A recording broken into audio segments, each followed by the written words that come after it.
Great Pyramid contains a number of mysteries. The Great Pyramid, first of all, is very big. The Great Pyramid weighs 6 million tons. We can calculate that from its mass. It weighs 6 million tons. Its footprint is 13 acres. It's more than 750 feet along each side. It's 481 feet tall.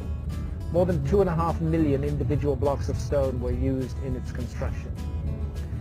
But it's not just big, it's really, really precise. The Great Pyramid is locked in to the cardinal dimensions of our planet. The Great Pyramid is targeted on true north within 3/60ths of a single degree.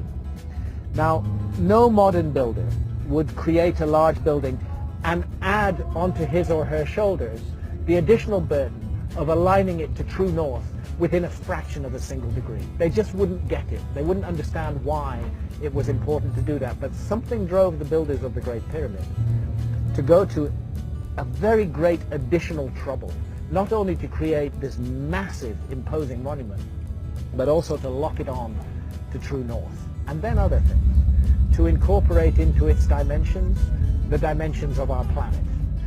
I don't want to get too numerical or possibly even boring here, but if you take the height of the Great Pyramid and multiply it by 43,200, you get the polar radius of the Earth.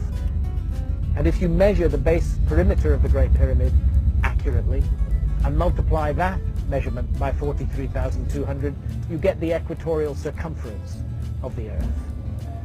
In other words, for thousands of years, through times, through dark ages, when human beings didn't even know they lived on a planet, never mind its dimensions, that monument has encoded and speaks out the dimensions of our planet on a scale of 1 to 43,200. And the scale is not random. The number 43,200 is derived from a key motion of the Earth, which is called the precession of the Earth's axis. The Earth wobbles on its axis very slowly at the rate of 1 degree every 72 years. And 43,200 is a multiple of 72. In fact, I think it's 600 times 72, but I need to double check that. But it's a multiple of 72. Check it out.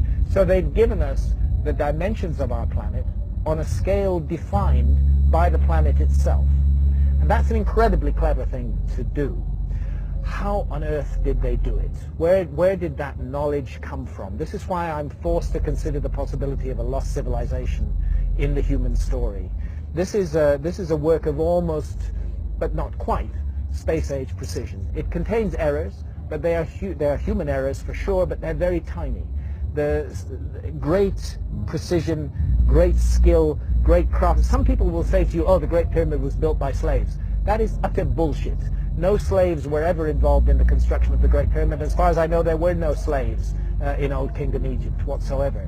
The Great Pyramid, I've climbed it 5 times. I've been in every known chamber in the Great Pyramid. It is a work of stunning artistic achievement.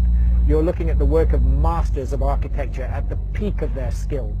Not an unwilling labor force, but people who gave their labor to that work with love and with care and with attention. There are blocks of stone weighing 70 tons that have been raised more than 300 feet above the ground. And we're not talking a couple of blocks, we're talking dozens of blocks of that weight. The average block weighs about 2.5 tons. It's the moving of those huge blocks of stone, their arrangement into a high precision monument, and the achievement of actually doing it, because you know, if you make a small mistake at the base, by the time you get to the summit of your 481-foot high pyramid, you don't have a pyramid, you have a corkscrew. You know? They got it all right, and nobody today can explain how they did it, with the knowledge that is supposed to have been available in ancient Egypt, in the Old Kingdom, and with the tools that are supposed to have been available. And that's why I can't help feeling that we are missing some chapter from the human story.